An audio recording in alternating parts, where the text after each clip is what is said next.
ও তোর গহনা দিন ফুরায়া যাবে, যৌবনে লাগবে ভাটি। ওই যে দেখো ডাকিতেছে তোমার কবরের মাটি। ওই যে দেখো ডাকিতেছে তোমার কবরের মাটি। ও তোর গহনা যৌবন ফুরায়া যাবে, যৌবনে লাগবে ভাটি।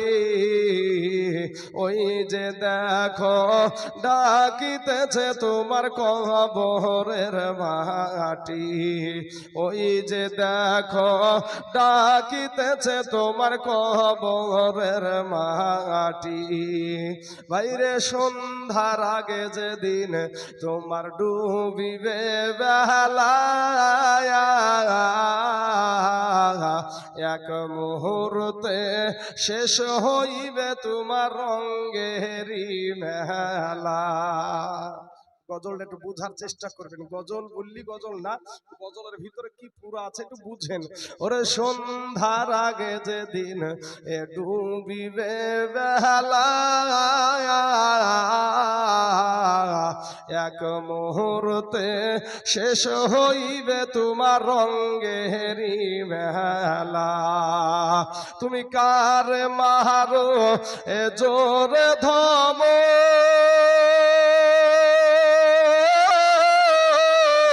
কার মাথায় ভাঙিবা লাঠি।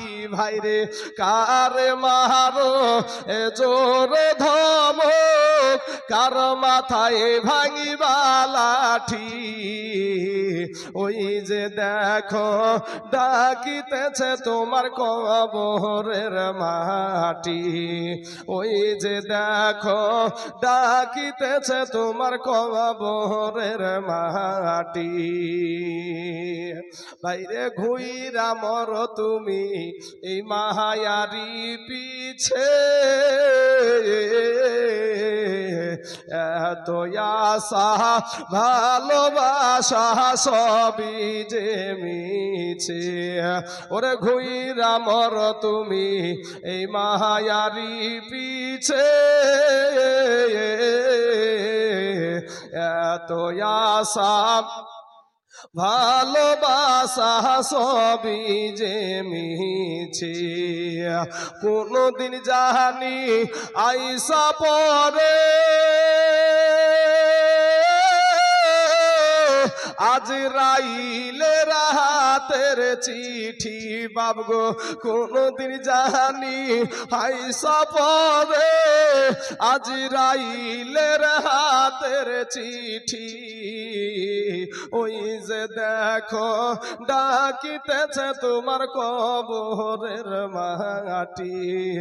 ওই যে দেখো ডাকিতেছে তোমার কবরের মাটি। ভাইরে খবর পেয়ে আসবে আত্মীয় স্বজন, চতুর্পাশে বসে তারা করিবে কন্দন। খবর পেয়ে আসবে আত্মীয় স্বজন, চতুর্পাশে বসে তারা করিবে কন্দন। ওরে যুবক মোহনের মতো এ সাজায়া দিবে,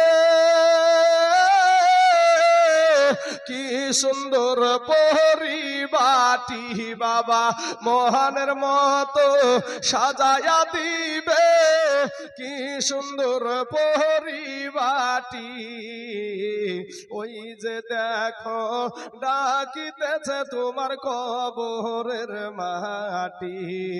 ও তোর গহনা যৌবন ফুরায়া যাবে, যৌবনে লাগিবে ভাটি। বাবা গহনা যৌবন ফুরায়া যাবে, যৌবনে লাগিবে ভাটি। ওই যে দেখো ডাকিতেছে তোমার কবরের মাটি। বাবা আমাদের আসার সিরিয়াল আছে বাপ, যাওয়ার কোনো সিরিয়াল নাই। যুবক ভাইদেরকে বলছি, ভাই যাদের দাড়ি পেকে সাদা হয়ে গেছে, ওই দাদুকে, আপনার যেগুলা দাদু সম্পর্কে হয়, তাদেরকে বলবেন, দাদা গো আপনার যৌবনের অবস্থা কেমন? কি বাবজি, যৌবনের অবস্থাটা কি? তাহলে বুঝে নিবা যে যৌবনের বাহাদুরি কতদিন চলে। আজকে রাস্তায় বাজারে কিন্তু অনেক যুবক ছেলে, অনেক যুবতী মেয়েরা ঘোরাঘুরি করছে, পাপড় খেয়ে বেড়াচ্ছে, কত রকমের কত কিছু খাচ্ছে, টাইম পাস করছে, আড্ডা ঠুকছে। অনেক জামাই কিন্তু এই দেশে আজ এসেছে যে শ্বশুর বাড়ি যাব জালসা শুনতে। হ্যাঁ বাপ, কিন্তু বাবাজি কটা জামাই আছে এখানে? হাত তুলতে বললে কটা উঠবে? আমরা বুঝি এগুলা, না বুঝার কিছু না বাপ। ওখানে বাড়িতে বলে এসেছে মিথ্যা কথা। বাবা, আমার যুবক ভাইয়েরা, আমার আব্বা জানেরা, আমি আপনাদের সন্তানের মতন। এই দুনিয়াটা কিচ্ছু না বাপ। কবে জানি আপনাদের কাছে আজরাইল এসে হাজির হয়, কবে জানি আমাদেরকে আজরাইল এসে ধরে নেয়। বাবা গো, এই যে বক্তব্য জীবনে যেভাবে টানতে হয় বা দম দিতে হয়, এই করতে করতে যদি আমার হাড্ডাতে এরকম এরকম করে, প্রত্যেকটা মানুষের সব সময় খোলা আর বন্ধ হওয়া হচ্ছে। একবার যদি এইখানি বাবা আমার নিঃশ্বাসের ইদিক উদিক ঘটে যায়, এখানে আমি শেষ। আপনারা কি করবেন? একটা আমার জন্য লাশের গাড়ি ভাড়া করবেন, আপনারা নিয়ে যাবেন আমার দেশে। নিয়ে যেয়ে বাবা সবাই কাঁদবে, কিন্তু বাবা আমার কবরে কেউ যাবে না। আমার কবরে বাবা কাঁদবে, মা কাঁদবে, ভাই কাঁদবে, বোন কাঁদবে, আপনারাও হয়তো চোখের পানি ফেলবেন নাকি চাচা, কিন্তু কবরে কিন্তু আমি একাই যাব, মাত্র 3 খানা কাফন নিয়ে, আর বেশি দিবে না। হ্যাঁ, এবার বিষয়টা, কবরে কিন্তু একজন আসবে, তার নাম হলো তিনি হলেন মদিনাওয়ালা, আমার দয়ার নবী আপনার কবরে আসবে। জোরে বলেন সুবহানাল্লাহ। সহিহ বুখারী এবং সহিহ মুসলিমে একটা হাদিস আছে, মা কুনতা তাকুলু ফি হাযার রাজুল, সশরীরে আপনার নবী আপনার কবরে হাজির হবে। জোরে বলেন সুবহানাল্লাহ। বাবাজি এবারে বলবেন যে নবী তো দুনিয়াতেই নাই, আসবে কি করিয়া? বাবা, আমার নবীর জবান মুবারক থেকে হাদিস, যেই কথাটা বলা হয়েছে, জগৎ বিখ্যাত কিতাবে, একটা কিতাবের নাম হলো মুসনাদু বাজ্জার। এই কিতাবে একটা হাদিস এসেছে, আন আনাসিন রাদিয়াল্লাহু তাআলা আনহু ক্বালা ক্বালা রাসূলুল্লাহ সাল্লাল্লাহু আলাইহি ওয়াসাল্লাম, আল আমবিয়াউ আহইয়াউন ইউসাল্লুনা ফি কুবুরিহিম। জোরে বলেন সুবহানাল্লাহ। আমার নবীজি বলছেন যে আল আমবিয়াউ আহইয়াউন, সমস্ত নবীগণ জিন্দা। আল আমবিয়াউ, বাবাজি সমস্ত নবী, আমাদের নবী তো নবী আছেন, নবীদের নবী হলো আমাদের নবী, সেই নবী তো আছেই। আল্লাহর নবী বলছে সমস্ত নবীগণ জিন্দা, ইউসাল্লুনা ফি কুবুরিহিম, এবং কবরে তারা সালাত আদায় করে, নামাজ পড়ে। জোরে বলেন সুবহানাল্লাহ। তাহলে আমরা এখান থেকে, এই হাদিস থেকে পেলাম কি নবীগণ জিন্দা নাকি? নবীগণ জিন্দা।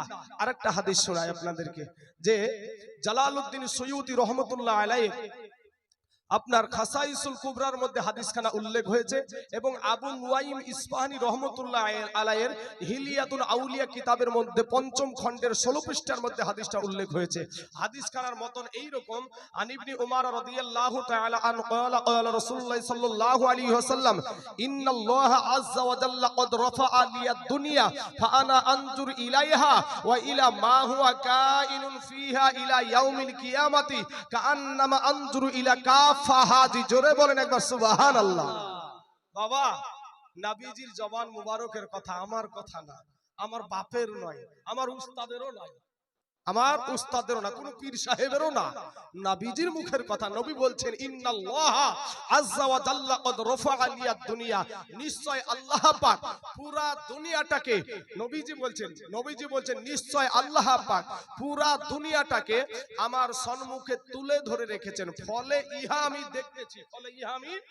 দেখতেছি। নবীজি কতদিন দেখবে? দুনিয়াতে থাকাকালীন না দুনিয়া থেকে পর্দা করার পরে দেখবে?